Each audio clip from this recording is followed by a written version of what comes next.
তারপরে হনুমান, তারপরে হাতি, উট, তারপরে গাধা, তারপরে ঘোড়া, তারপরে হাতি, অনেক কিছু। মাংকি দেখেছি, বলো টাইগার দেখেছি, লায়ন দেখেছি। আচ্ছা, আর কি দেখবো এখন? অস্ট্রিচ দেখবো, বলো অস্ট্রিচ। অস্ট্রিচ দেখবো, বলো অস্ট্রিচ।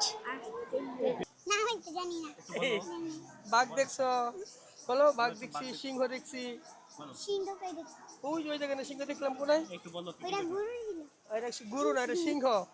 ভালো লাগছে কিন্তু প্রচুর ভিড় ভিতরে।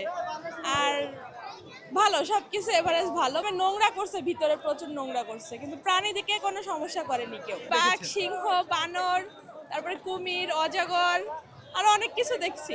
বাঘটা বেশি সুন্দর ছিল, হাঁটতেছে, দৌড়াদৌড়ি করতেছে, ওটা ভালো ছিল। আর সবগুলো এভারেজ। আসলে ঈদের পর দিন তো অনেক গ্যাদারিং, তারপরও ভালোই লাগছে। আপনার মোটামুটি পশু পাখি সবই আছে যেগুলো দরকার।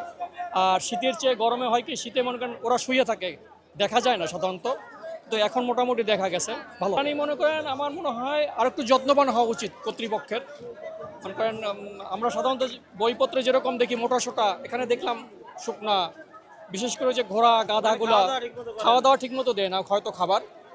হ্যাঁ, কর্তৃপক্ষের আর একটু সচেতন হওয়া উচিত খাওয়া দাওয়ার বিষয়ে। বাঘ দেখছি, হাতি, সিংহ, ঘোড়া, অনেক কিছুই দেখছি। ফ্যামিলি নিয়ে ঘুরছি, অনেক ভালো লাগছে।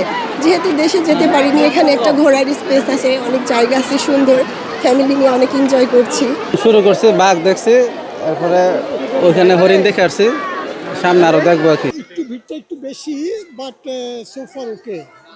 ঈদের সময় একটু তো ভিড় হবে, তবে মেজর কোনো প্রবলেম হচ্ছে না, ম্যানেজেবল।